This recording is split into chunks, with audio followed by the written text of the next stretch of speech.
All right, happy Tuesday. How's everyone doing? Good, like to hear it. Well, it's nice to see all of you. Isn't this adorable? I say this every class. We went as Bert, Ernie, and Rubber Ducky. And we're in bed by 7 p.m. So, all right, nice seeing all of you. We have a medium-sized one today. We're talking about how to sort of diagnose whether our models are set up properly.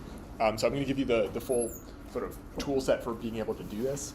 But before we get there, I just want to talk at the beginning here about final projects. This is about the right time to start thinking about these things.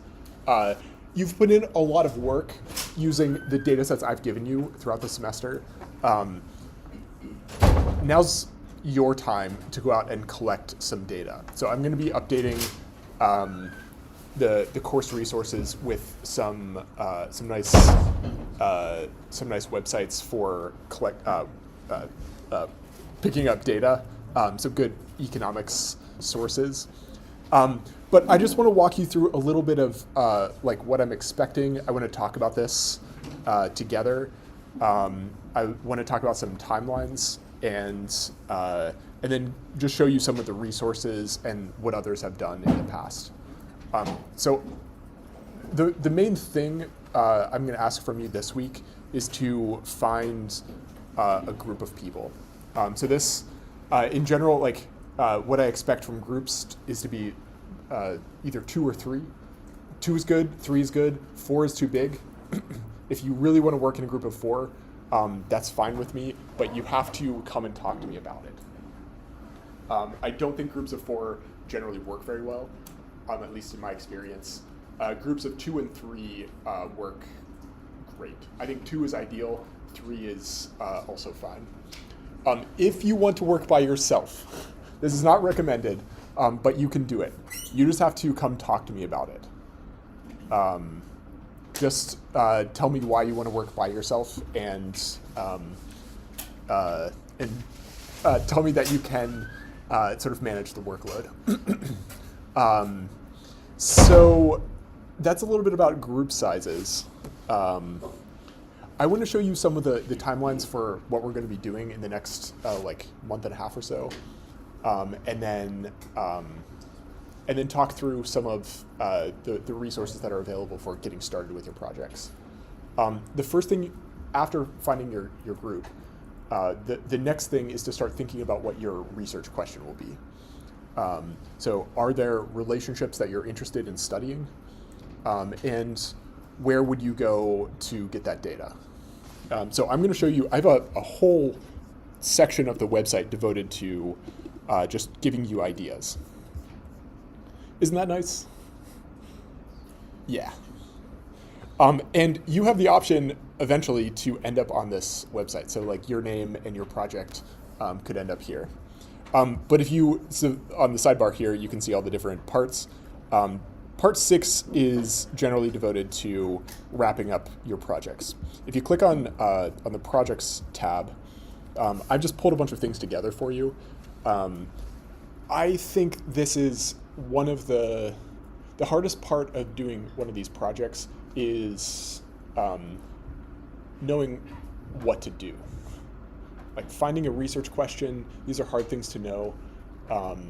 And where do you get the data? These are all like, it's a little less scaffolding than I've given you so far this semester. So what I'm aiming to do with this website and what this website has served in the past is a jumping off point for just getting started thinking about research questions, or like questions you can apply your data analysis skill set to. So there are a bunch of projects here. You can take a look at these. There's also a longer, more detailed document covering these topics. So if you click on this Fall 2024 projects, that'll bring up just a really long list of what people have done in the past. There's even some description about like data sources that people have used in the past. I compile this so that you can see what others have done. You can't simply copy what others have done, but you can use this as a jumping off point. You could take someone's existing idea and modify it a little bit and turn it into something that you can work with. So this is here for you. Is this nice? And then this website is just like a bit of a summary for some of the topics. These are from the fall of 2024. What you're exposed to is a little bit more advanced than what past semesters have seen. So I do expect just a little bit more. So the extra thing that you'll have that other students haven't had is part 5. These projects did not include the more advanced general linear model topics that we're going to cover in part 5. Okay, so that's what people have done in the past. If you want to look at the guidelines, which you all should do as you're getting started, you can click on this guidelines tab. So this is just a bit of a description. I was just trying to write this out, what I'm expecting from you. Essentially, you're going to find a couple other people, you're going to find a data set, you're going to find a question, and then you're going to apply the general linear model to that question. And as we go through, you're going to be applying ideas from the first 2 parts, and then also from the last couple of parts here. So exploratory data analysis, so you're going to try to summarize the variables you're seeing, and then you're going to build a statistical model to test a research question using those variables. The first deadline is with the next homework. So this is to find a group. Y'all are sitting with people you probably have some connections in the class. Maybe sit down and have a conversation with some people around you. These aren't fixed, so if you end up not wanting to work with the person who you say you want to work with, these are not fixed. So a lot of times what will happen is groups will form, and then you want to work on different ideas. That's very common, so your groups don't have to be fixed. But I want you to start thinking about who you want to work with and thinking about research questions. You don't have to come up with a research question this week. But next week, you'll give me a paragraph in your homework with a bit of a project proposal. So this is finding a topic and a question, maybe a descriptive figure, and then maybe writing down a statistical model. You don't have to do a lot of work. This doesn't have to be fully complete, but I'm looking for you getting started on thinking through how to build out these things. And then so we have this week, November 21st. This is to have a draft of your write-up, including one figure. So a descriptive figure isn't going to be that challenging for really anyone in the class at this point. But writing up one figure for your analysis, that's a little bit more challenging. Not that much more challenging, but that will go into the 3rd week.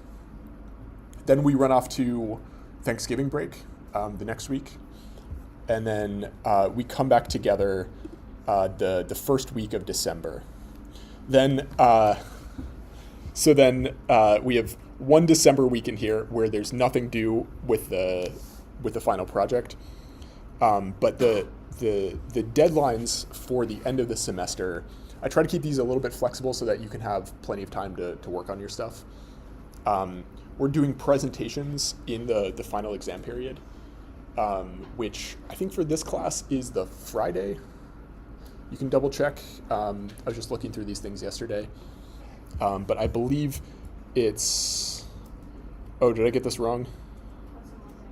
This is a Monday, that's true. This should say the 12th. I copy and pasted and forgot to update the numbers. I believe it's the 12th.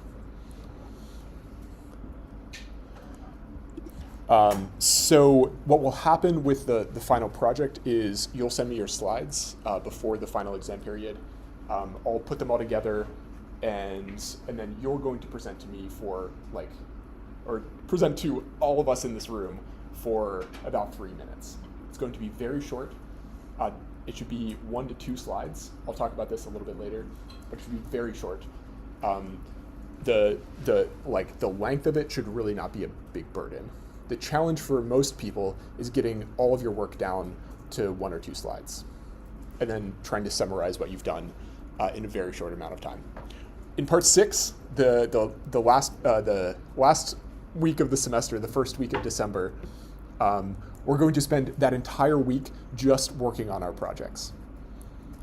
So there'll be a lot of time in class devoted to thinking about how to put together a good, how to communicate well with data, as I fumble through my sentence. Maybe I should work on how to communicate with English. Okay, and then the written report is going to be due on the Friday, which for you is the same day as the final exam period. That can be any time up till 5 p.m. I really just need that in so that I can look over your work before grades are due at the end of the semester. So that's why it has to be, it can't be that much later than the Friday.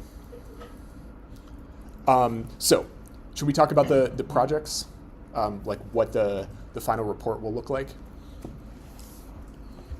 So the paper itself is going to also be very short. So the total amount of, this is not a writing intensive class. I'm not expecting you to write a long document with lots of things. What I'm expecting with this final project is that you've shown me that you can use the full workflow. So can you work with data, summarize it with visuals, and think about how to build and interpret statistical models, and then be able to communicate that in English. So this is just a bit of an outline for what I expect. I really don't want more than 2 pages. I want you to keep it really short. I don't want you to be doing a lot of work writing, and it's a lot of work to read through a lot of projects. So, and the main thing I'm trying to evaluate is, have you mastered the process?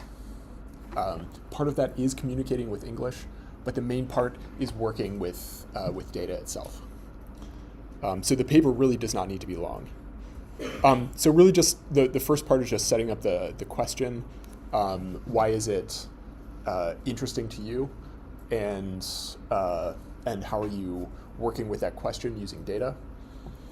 Then you're going to describe the data. We've spent the first 7 weeks of the semester doing these things. So I think at this point, these things will be pretty familiar. And then talk about how you're building your general linear model. So what's the data telling you, describing the variables? How does your model relate the variables together? And then what are some limitations of your statistical model? So is it making mistakes, essentially? And then at the end, you'll talk about your results. So what did you see? Interpreting your coefficients, so your beta 1s, your beta 0s, whatever the most relevant variables are, and interpreting the p-values. We're going to talk about a residual plot today. This is how we evaluate whether the model was a good fit or not. And then at the end, you'll just tell me what you told me. So it's 1 paragraph or even a couple of sentences just saying what the paper says. And then if you have references, I'm not picky about references. So I don't care what the format is. So you pick your favorite one. All I care about is that I know where things are coming from. I just want you to attribute your work to the relevant sources. Okay, any questions about that? Yeah, Luke. So I'm sorry if you already mentioned this, but for all these different deadlines, so to speak, Yeah. are there going to be postings on GradeScope for us to submit them? Yeah, so it'll be embedded in the homework. Okay. So Because I know you said that for, oh yeah, it says that Yeah. for everyone. Okay. yeah, so each one of these things, like, you'll give me, I'll just have a text box and you'll just write in the text box who you're working with. Okay. Then I can keep track of the groups and such. Okay, sounds good. And so when this is like the draft analysis, Yeah. where it won't be just like a topic or a question for our group, how is that going to look? Yeah, so Because I know you said like a text box. yeah, so that one I haven't decided yet. Okay. In past, I've had a file upload, so you just upload Makes sense. your document, but it might be a different format than that, just to keep things simpler. Awesome, thank you. Any other questions? Can I pause? Can I get your attention? Actually, this is there's a lot going on in this document, lots of detail if you want it. And I have some guidelines for what I'm expecting. These are to be helpful. If it turns out you want to do something that doesn't quite fit with the structure of the proposal I've put together, like if you have other classes where you have to do something empirical, if you have other classes that could fit, that are asking you to write a paper that could fit with this project, if you want to like break the rules on this, I am all for that. Like, I make the rules, I'm allowing you to break them if you want. You have to have a conversation with me about it. But I want you to pick something that's useful for you, useful or interesting. So don't be constrained by this. Use it as a jumping off point. But you don't have to be constrained by what I've written down as expecting from you. If you can like bend the rules a little bit to make it more interesting or more useful to you, I am all for that. Does that make sense?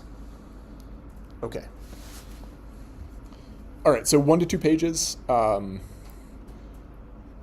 then the presentation, how many of you get nervous with presentations? Hands high, can I see them actually? At this point in my career, I don't anymore. I mean, I do actually sometimes, but not that often. If you don't do a lot of presenting, feeling nervous about putting together a presentation and then talking to an audience, this can feel intimidating. You saw how many people in this room feel that same way. We're just going to embrace it. It's part of becoming good at communicating is talking to a group of people. And that's what we're doing with the presentation. The presentation itself should be very simple. So 1 to 2 slides. We're going to talk a lot about how to put good slides together. You all have been critiquing my slides all semester, which is great. Now it's your chance to show me that you can do it better, which some of you will be able to, but not that many. Okay, and then it'll be about 3 minutes. Okay, any questions here? Does this feel exciting? Good, that's what I want to see. Turn this into something that you can feel proud of. You've done a lot of work. Very few people in this world have the skills that you have now. And what you're going to do is demonstrate to me that you have mastery, have competency over these skills. So we're taking the training wheels off even further. This is the guidelines for the project. Is it too much to keep talking about this project? I have a couple of other things. The next thing are just some project ideas. So I wrote this up like a while ago.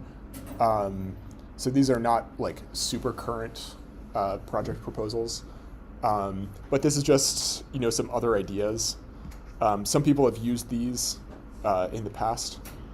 But this is just another place, if you're struggling to get started, this could serve as a jumping off point for you. And then the last thing is this project template notebook that I put together. I'm still pulling some of the pieces together, but I want to talk you through, this is actually maybe besides the description of the project, this is the most important part of what I want to introduce to you with the project. We've worked with notebooks throughout the semester, and you're going to use a notebook for your final project. It's very difficult not to. Like, you have to run a regression somehow. So I want to show you how to get started working with your own notebook. And I've given you this project template notebook as a jumping off point. And this card here is just, it's a little bit in jest.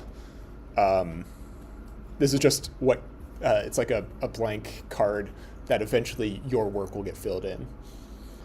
But here, so this is the project template notebook.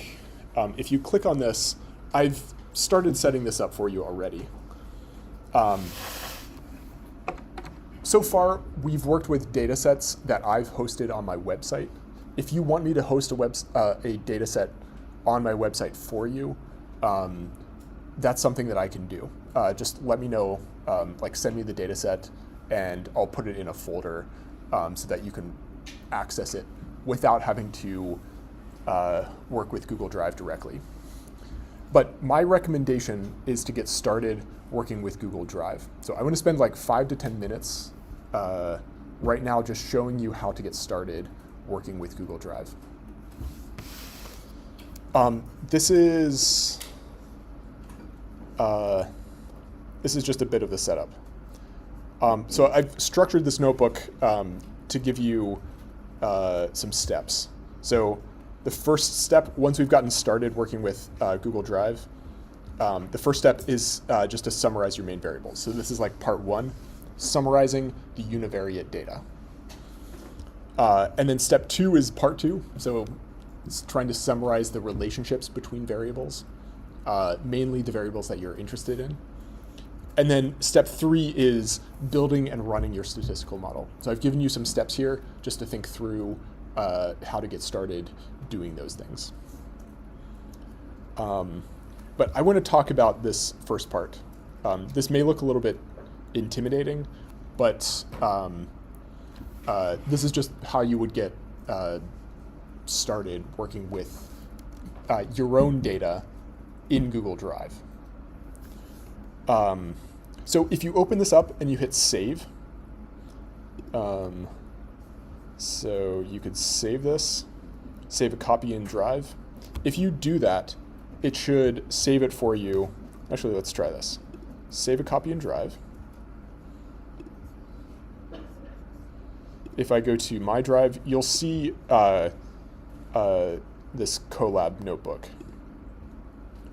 This folder just contains all of your Colab notebooks. And what you'll see here, this should be the copy. So this is the copy that I just created by saving this. So if you save it, it should show up in your folder.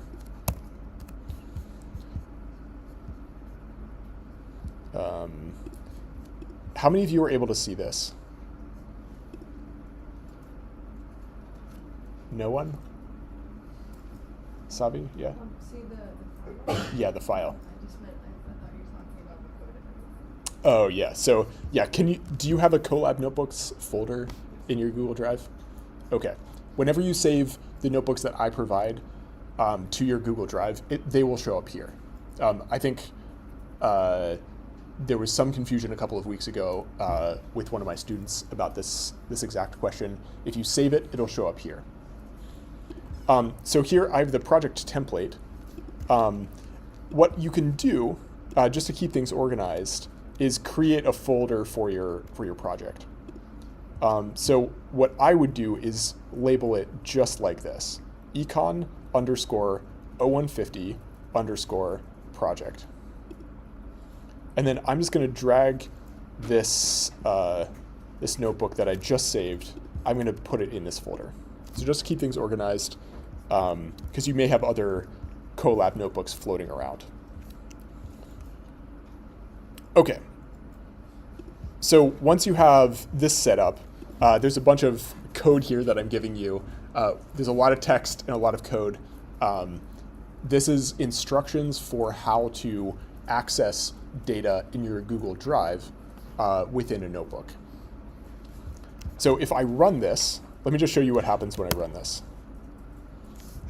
I'm going to run this first cell. What this is doing is asking Colab to connect to my Google Drive, which requires signing in. We've avoided needing to do this because I've hosted all of the data we've used in the class on my course website. But this is how you would access data using Colab that you would have in your Google Drive.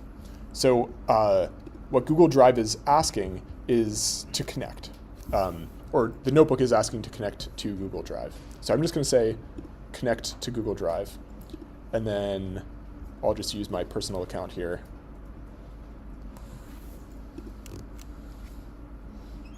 And what this does is allow us to interact with the files that are in Google Drive. Any questions here? I recommend you follow along as I go through these things. Any questions here? Okay. So now I'm connected to Google Drive. I've mounted the file system with Google Drive, which means I can interact with my Google Drive files in my Colab. The reason this matters for you is because you're going to go out into the world, which we've now called the internet, download a file, and need to interact with that file in Google Drive. So what I'm going to do, just as an example, is use one of the files that we're working with in class. This next line of code here is telling telling the notebook where to look for my files. So this is just some fancy looking code. If you run this, it will point exactly to the ECON 0150 project folder. If you have a different name for your folder, in the Colab Notebooks folder, you can just change that name here. But this is the one I use. So I'm going to run this. And then what this does is it points the notebook to the files in my project folder. So now I don't have to look around Google Drive. I just know everything is right here, and I can access all of those files in the notebook. If I run this little command here, this might be too much if you don't like code. But if you run this, it'll just tell you that the only file in your project folder is the notebook itself. But I'm going to show you what happens when we add a new file. So here, all we see in this folder is the project template. And we found in the project template notebook that's the only file. So this is confirming that we know what's in it. But what I'm going to do just to show you what happens when we work with an example piece of code, I'm going to download, let's see, we had this nice data set from last time, which we're going to use again today. This happiness GDP data. So I'm just going to download this, and then we can put this directly into the project folder. Oh, look at that. So here's our data set, but I want to put this in the project folder. So all I'm going to do, I have the downloads folder, and I'm just going to drag this into Google Drive.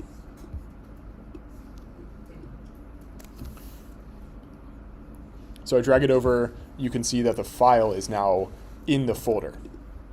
So let's rename this.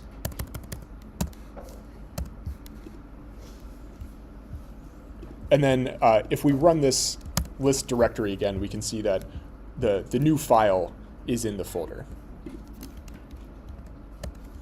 Okay, so I just want to load this this data set. So what I'm going to do is run the last thing, which is imports, and then I'm going to try to load a data set. So I'm going to try to load this data set.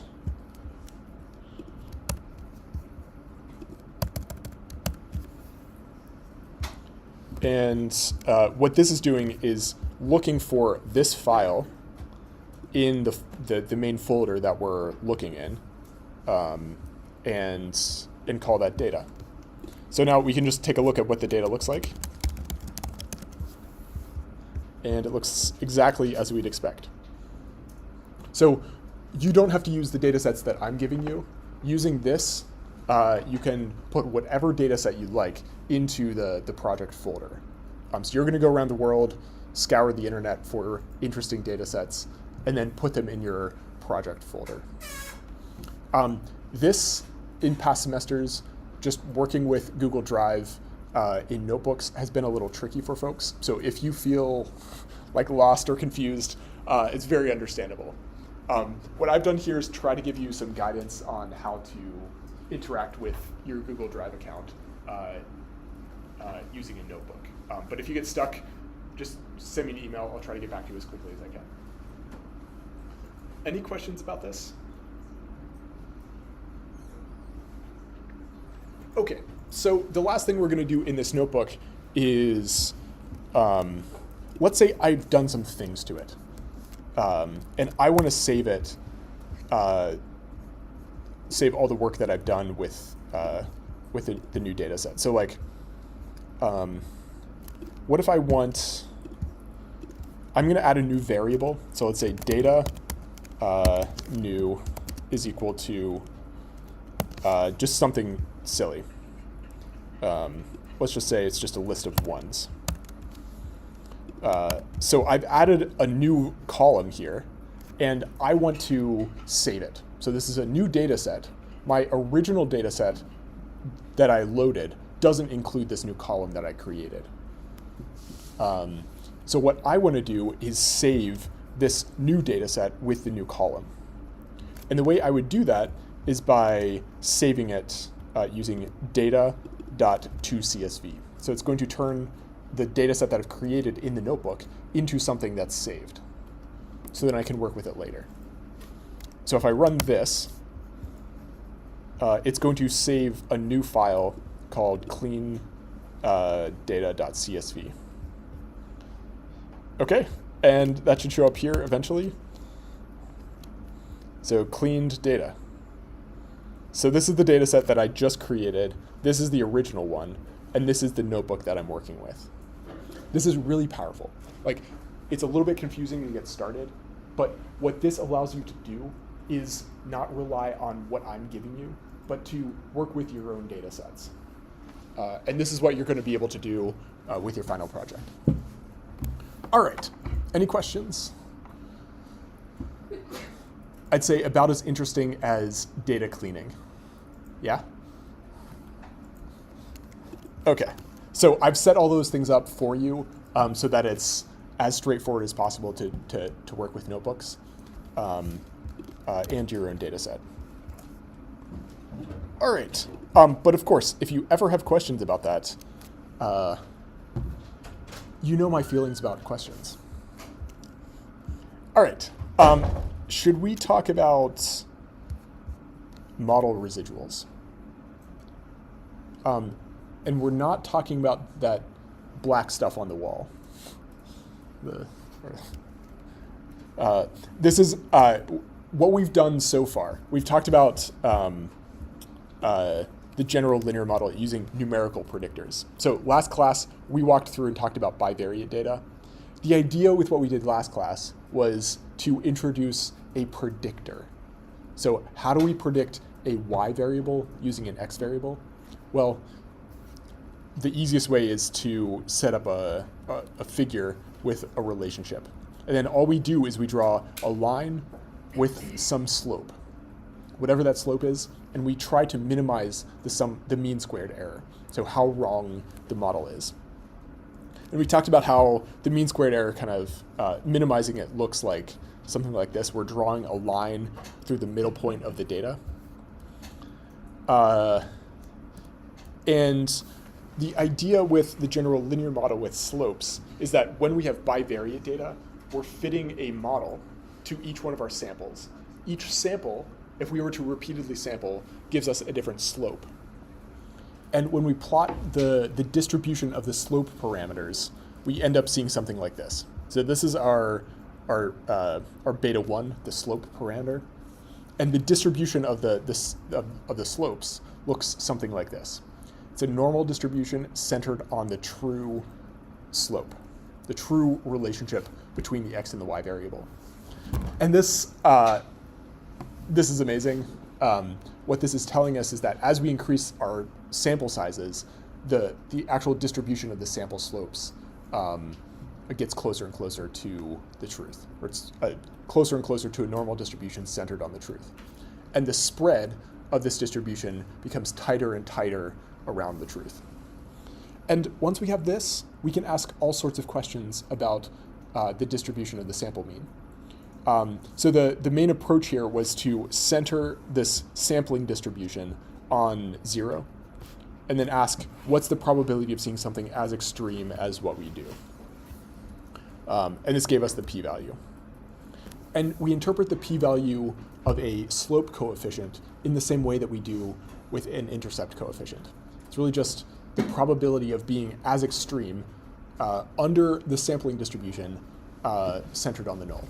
So the probability of something as extreme if the null is true.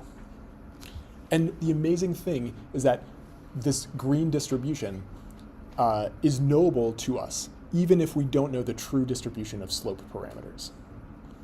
It's knowable to us because of the central limit theorem. That's the entire idea.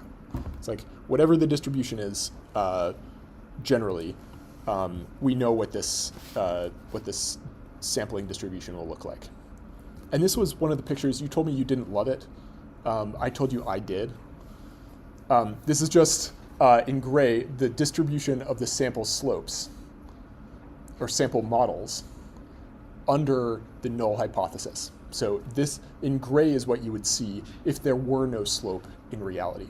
If we sampled 50 times, plotted each of the relationships, the fitted model, but if in reality there was no slope.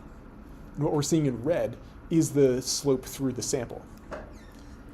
If we were to simply draw at random from the sampling distribution under the null hypothesis of no slope, if we were to sample from one of the gray models, it would only happen this extreme only a few times. If we did this over and over again, it'd be very unlikely for us to see this red slope if what we were drawing from was this pile of gray lines. This is a visual idea of what the p-value on the slope coefficient is doing. I love this figure. This is how I think about p-values in the context of slope coefficients. And then last time we went through and ran this happiness per GDP per capita model, which we're going to return to today, essentially asking, are wealthier countries happier? And so what we did is we walked through and used this statistical model that we just built to make predictions about the wait time at different times after opening. So the idea with a prediction is we built this model, we've minimized the sum of squared errors, has an intercept coefficient and a slope coefficient. And then from here, we can then use this model to make predictions. So what's the expected wait time at 100 minutes after open? Well, all we have to do is plug in an x variable into our model equation. So we plugged in 100 as the x, and then we got some y value. And the basic idea, we do this a lot in ECON 101, or 0100. We plug in a price and get out a quantity, or vice versa. Just a linear equation, we just plug in the x value to get the y value. So this is our prediction at 100. We can do this with a calculator. In class, we did it in code. So you'll remember that from the notebook. And then we can do it for really any value. We're going to come back to predictions in our exercise for today. But this is how we work with the model and use it for predictions. So this is what we did last time, these predictions.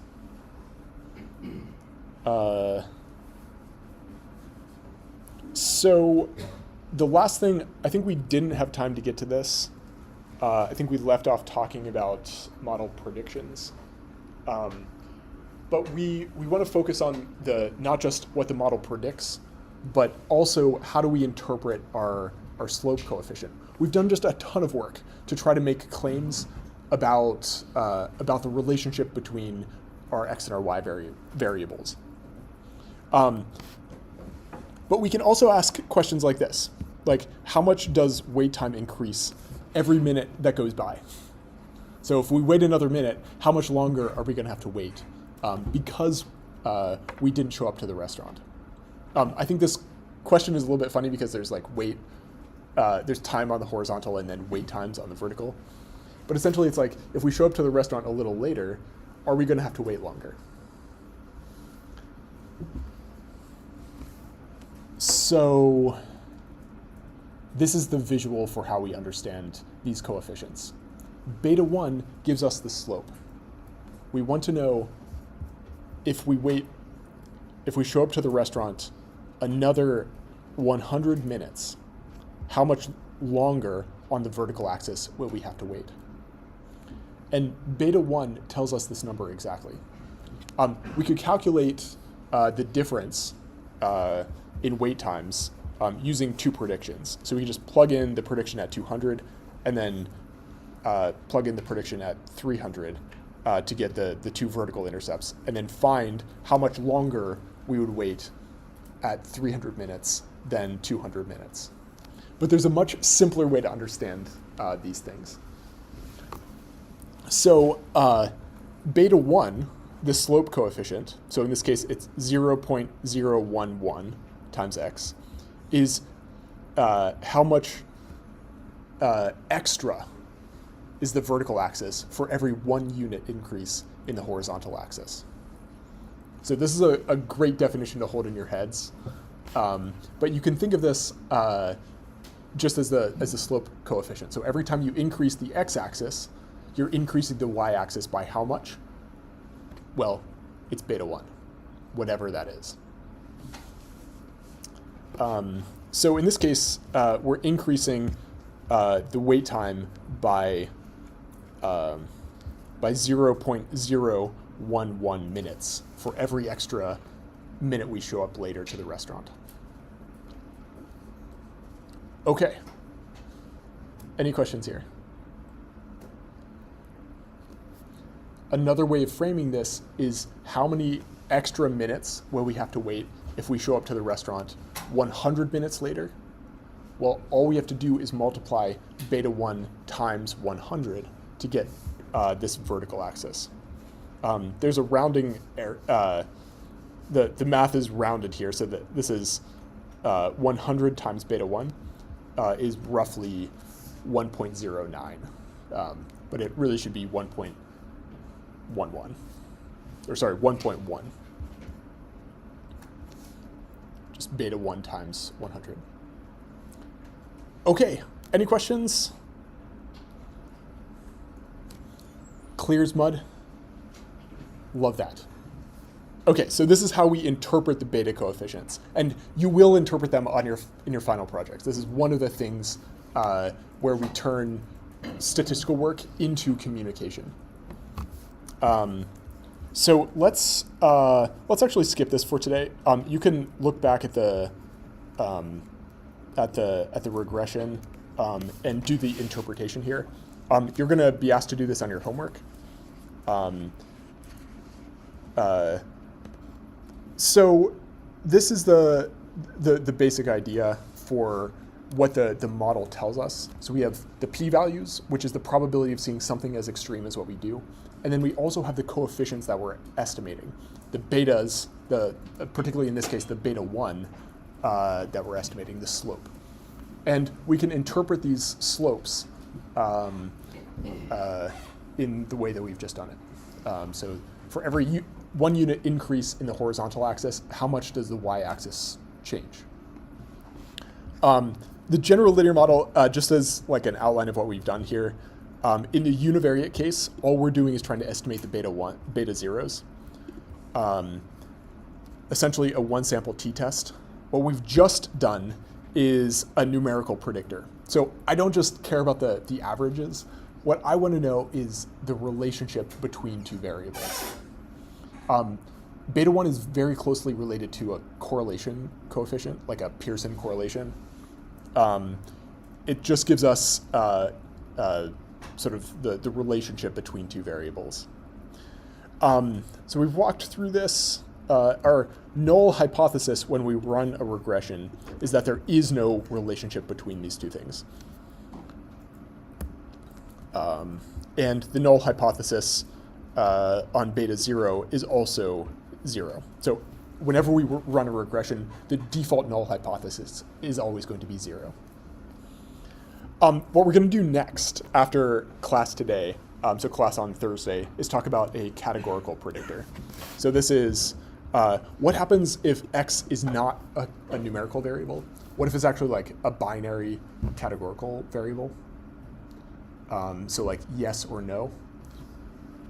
We're going to build a statistical model using x that's categorical.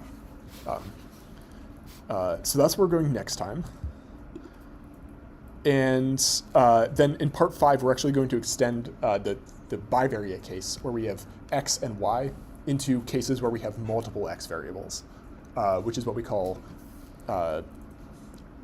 multivariate regression or multivariate GLM. Okay, and those equations look like this. Okay, so there's a little bit more here. Take a look at the slides if you're interested, but we have some work to do today. We've just established how we build these models, but often the data doesn't perfectly match the model that we're trying to build. So you're going to sit down, you're going to collect some data, you're going to think about a statistical model that might work with your data. But you might have the question like, what if the model doesn't match the data? This is, every semester, a bunch of students will run into this problem. So I'm going to show you some pictures of how you can see that your model is not set up correctly and how to address some of these problems. This doesn't sound that interesting. Like, how many of you wanted to wake up this morning and talk about model diagnostics? Okay, Luke, maybe? I did. So I want you to think about some problems here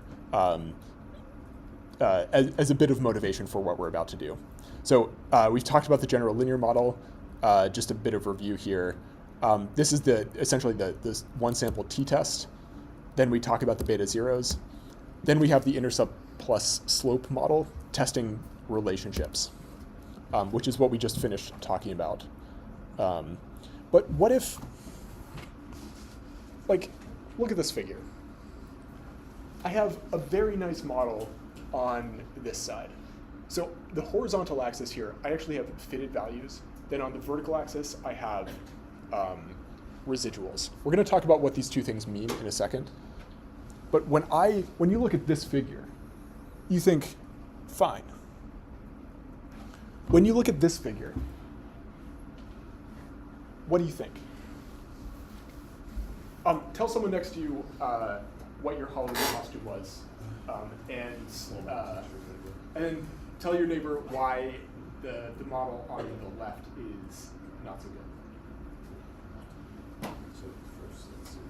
So the model on the left is good because variance of the residuals is constant. Whereas if you look to the right, it's apparent that the residuals for the linear model, you should have a quadratic term or a square term to evaluate.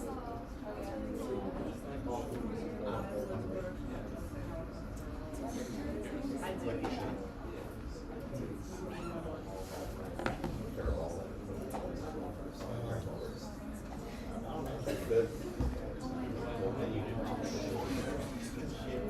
The last time I talked to you, I said, We have like little sites to all well, change. Why does it look like Yeah, well, this actually is something nice, I'm sure.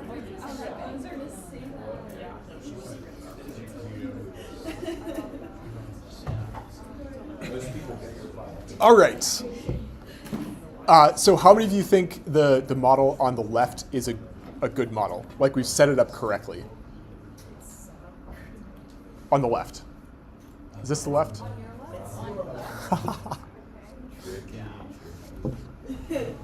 Okay. I meant on the right. So if you raise your hand to the last one, this is nice. This is the one on the left. On your left is set up correctly. What about on the right? Someone want to tell me why this is not a good model?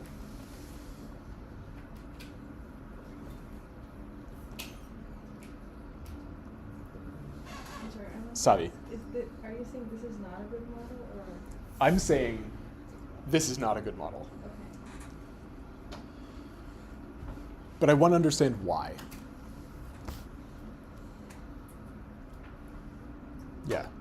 Well, if you're comparing it to what a good model would do, which is the one on my left, Yeah. you're seeing that the residuals are scattered consistently away from zero. Yeah. The variance is constant, whereas if you look in the residual plot on the right, you're seeing a parabolic relationship with the residuals. Yeah. So the variance changes, and that should tell you something about the model and how there should be a squared term.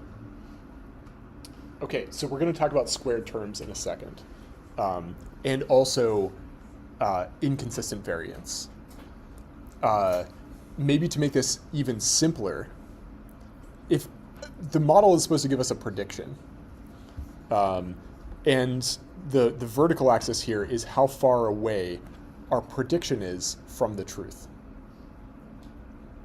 So if I'm making a prediction around 5, so if my fitted value, so I make a prediction, it tells me 5, whatever that value is, it's going to be very close to the truth. If I make a prediction that's very small, so my fitted value is around 0, this is going to consistently make mistakes. This model on your right is consistently making mistakes at points on the horizontal axis. There are fitted values where the model will always make mistakes, or consistently make mistakes, I should say, where the model itself is not close to the data. Yeah, Savi. I have a question about the axis values that you have in both the graphs. Yeah. So on the y and x-axis, for both of them, the values are different. The one on this one Yeah. has like 0.5 difference of the. Oh, yeah, just the so numbers I'm not themselves. sure if that counts. Does that make a difference over here? These are just two different models, so the fitted values are just going to be different. Yeah. So the point here, the incorrectly set up model, the reason it's wrong is because it doesn't give us good predictions at many places on the horizontal axis. You make a prediction, there are certain places where it will be systematically incorrect. And this is a problem with our model.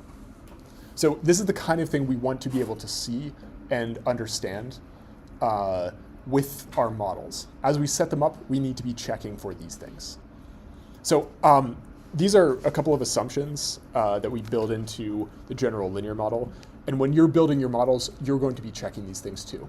This is an important part of building good models, is checking for the assumptions. The first one is linearity, that the relationship between x and y is linear. So I'm going to show you some pictures of when this is violated and how we can fix this problem. The second one is this big word called homoscedasticity.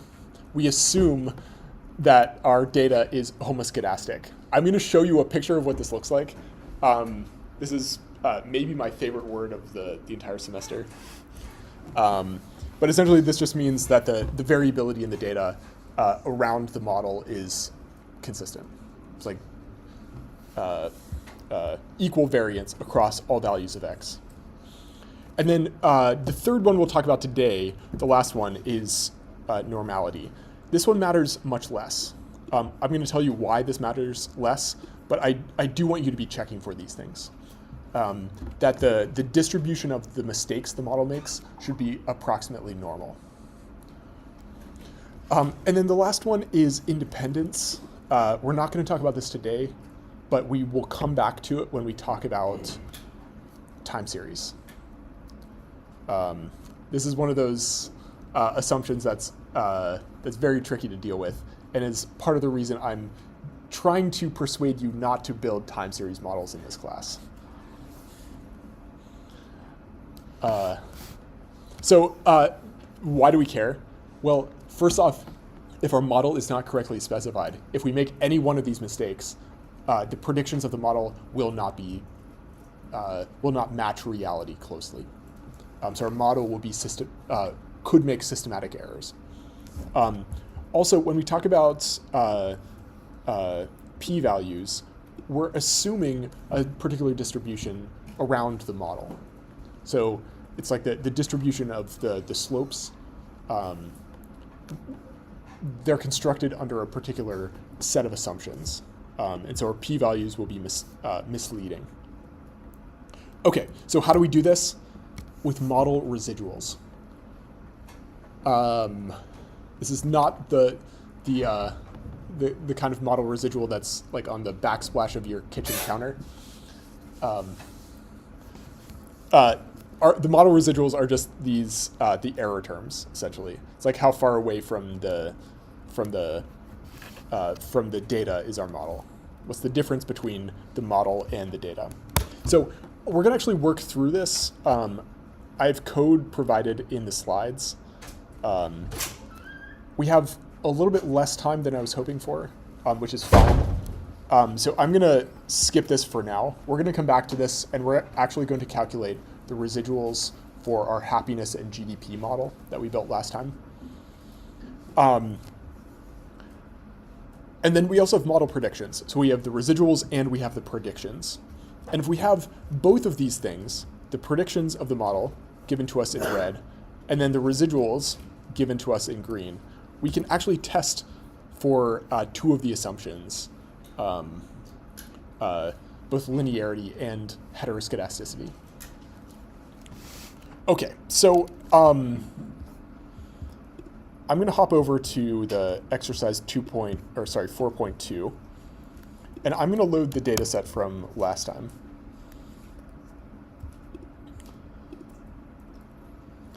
All right, so I'm going to load this data,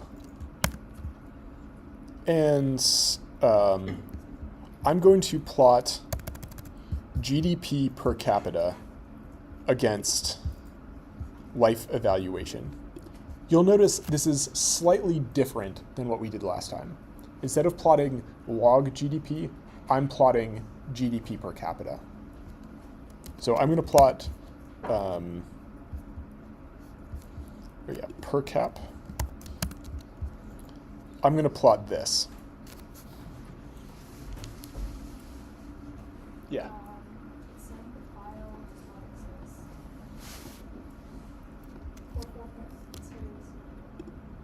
Does it say 4.1 or 4.2 at the top?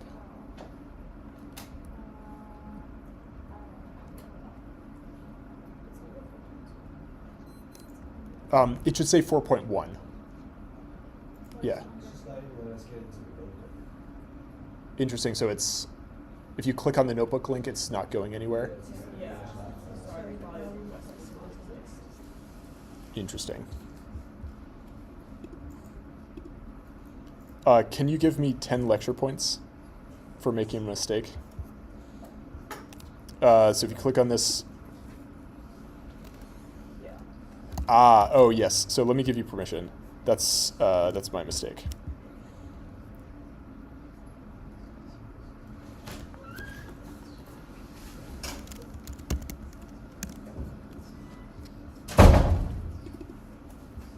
Give me 30 seconds here.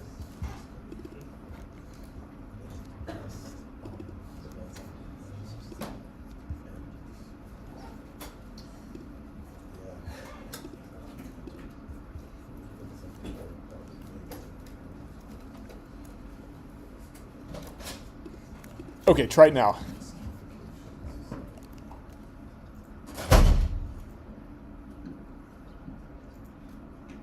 Does that work for you, Savi?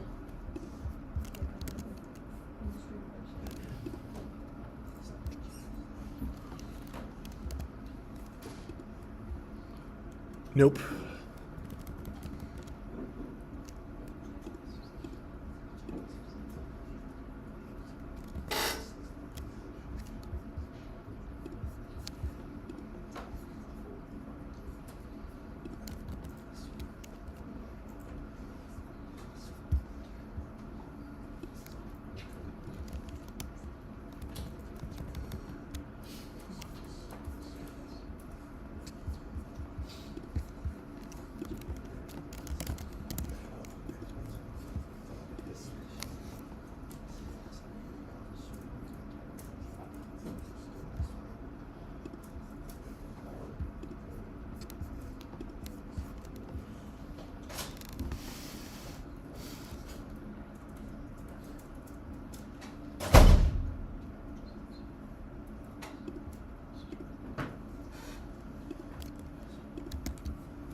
Okay, so this will get updated in like 2 minutes.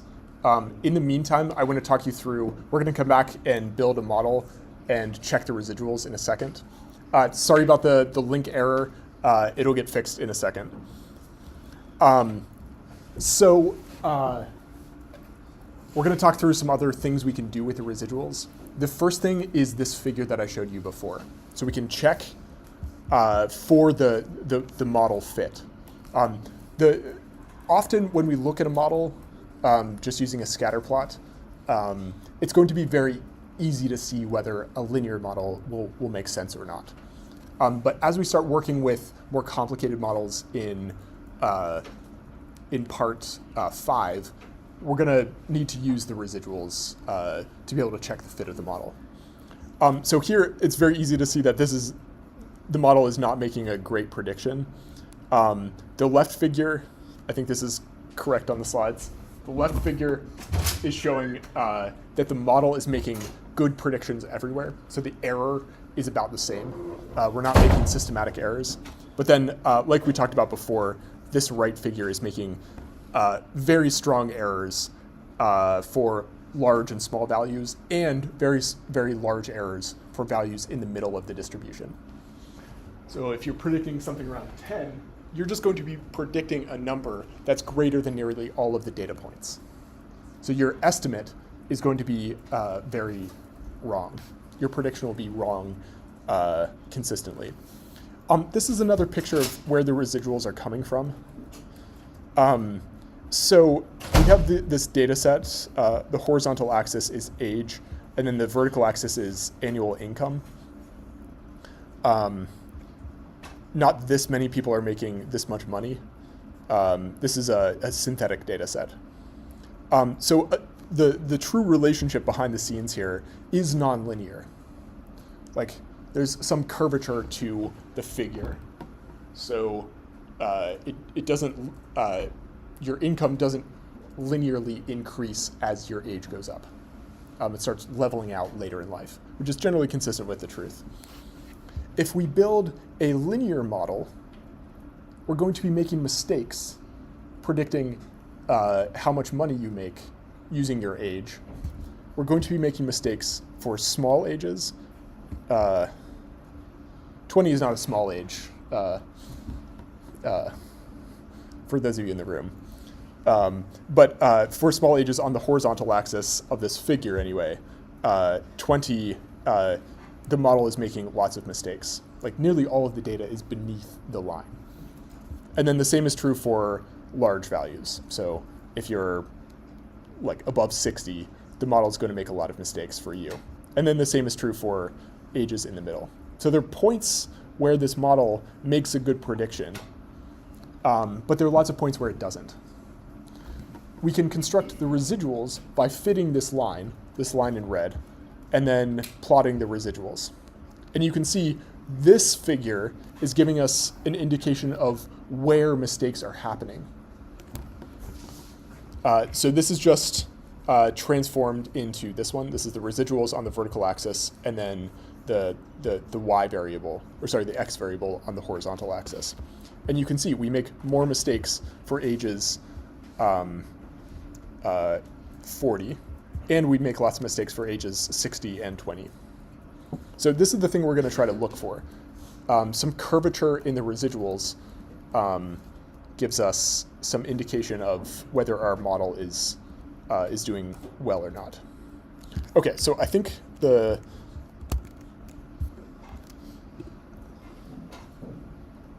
we go. All right, so the link should be up and working for you.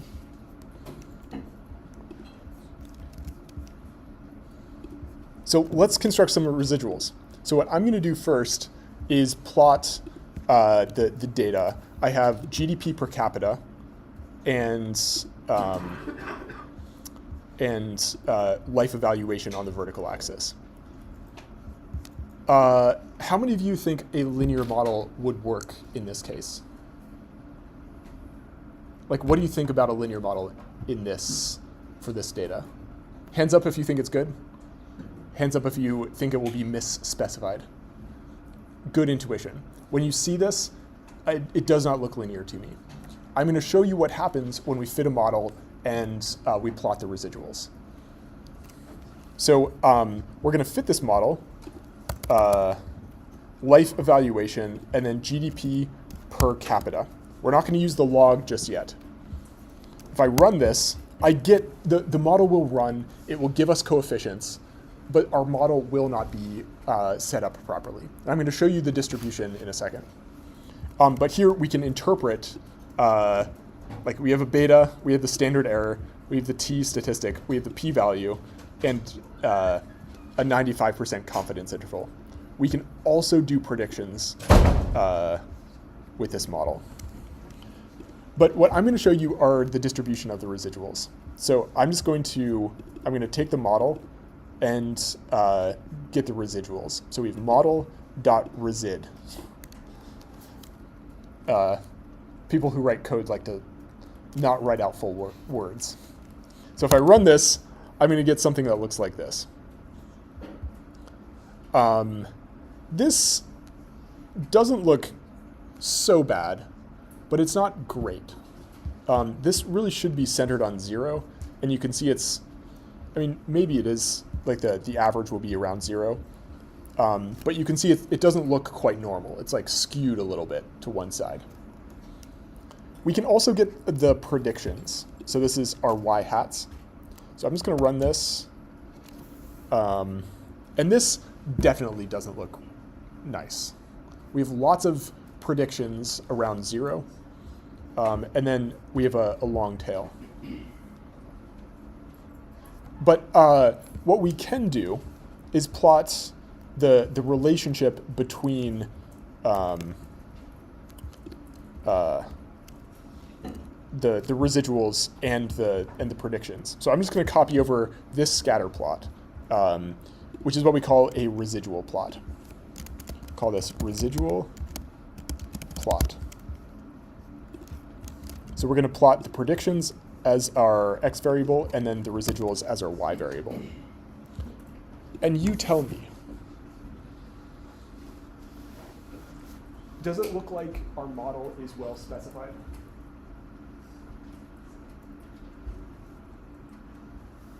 What this figure tells us is maybe it's well specified for small values, but for medium values, all of the errors we're making are too low.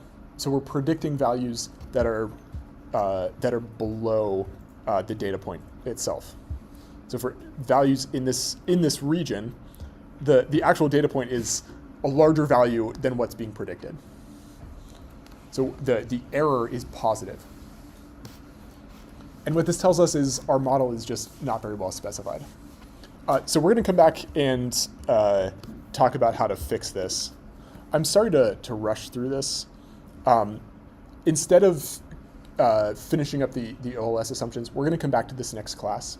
I want to spend the last 5 minutes. I know some of you are running off to your next class, so I want to actually give some class time for you to sit down, talk to some people, maybe try to identify who you want to work with your project, and maybe think about some ideas for what you might be interested in talking about. Maybe try to get contact information of the people around you who you may be interested in working with. But we're going to spend the rest of class time just chatting.